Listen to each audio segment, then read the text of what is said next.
Customers అనేది ఒక్కొక్కరు ఒక్కొక్క విధంగా అయితే వస్తూ ఉంటారు కదా. ఎలా అంటే మనం శారీస్ అయితే వందలు వేలు పెట్టి అయితే తీసుకుంటాము.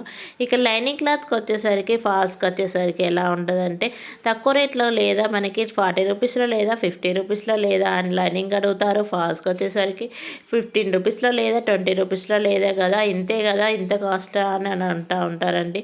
ఎందుకండి శారీస్ అయితే మనం ఎంత కాస్ట్ పెట్టైనా కానీ తీసుకోగలుగుతాం, మంచిగా ఉంటే మన శారీ నచ్చింది కదా అని. అందులో వేసి కుట్టించుకోవడానికి బ్లౌజ్ రెడీ అయితేనే కదా శారీకి లుక్ వచ్చేది. ఇది అర్థం చేసుకోరు కదా.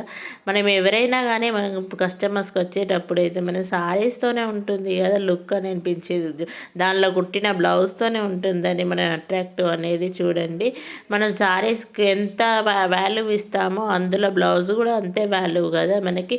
లైనింగ్ ఏముంది, లోపలికే వేస్తే పోతుంది అనిపిస్తుంది. అదే మంచి లైనింగ్ వేస్తే ఇంకొన్ని రోజులు ఎక్కువగా ఆగుతుంది, మరి కుట్లు కూడా పిగలకుండా ఉంటాయి కదా, నీట్గా ఉంటుంది. ఎక్కువ తీసుకొచ్చడం వల్ల టైలర్స్కి ఏమో తీసుకున్నట్టుగా వాళ్ళకేమో మిగిలిచ్చినట్టుగా అనుకుంటూ ఉంటారు. అవునా కాదా? నిజమేనండి. ఇలాంటివి అయితే మనకు చాలా వస్తూ ఉంటాయి. మీరైతే టైలర్ అయితే మీకు కూడా అనిపిస్తూ ఉంటుందా? చూడండి, ఇక పైపింగ్ వచ్చేసరికి ఎలా వేస్తున్నాను అనేది.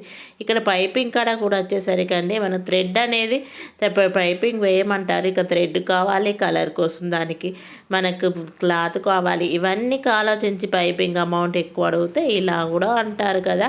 మనకి ఇలా అంటే మన కస్టమర్స్ కొంతమంది అలా ఉంటారండి. ఏం చేస్తాం, మన కొన్ని కస్టమర్స్ మాత్రమే ఉంటారండి, అందరైతే ఉండరు. ఇక చూడండి, పైపింగ్ వచ్చేసి వేసేసాను. ఎలా ఉందనేది లుక్ అనేది చేంజ్ అయిపోతుంది కదా. బ్లౌజ్ లుక్ ఉంటేనే శారీ కూడా అందంగా కనిపిస్తుంది. ఏమంటారు చెప్పండి కామెంట్ రూపంలో. మీ టైలర్ అయితే ఇలానే ఆలోచిస్తారా? లైనింగ్ కాడ ఫాల్స్ కాడ అయితే కొసుతూ ఉంటారా? మీకు వచ్చే కస్టమర్స్ ఎలా ఉంటారు అనేది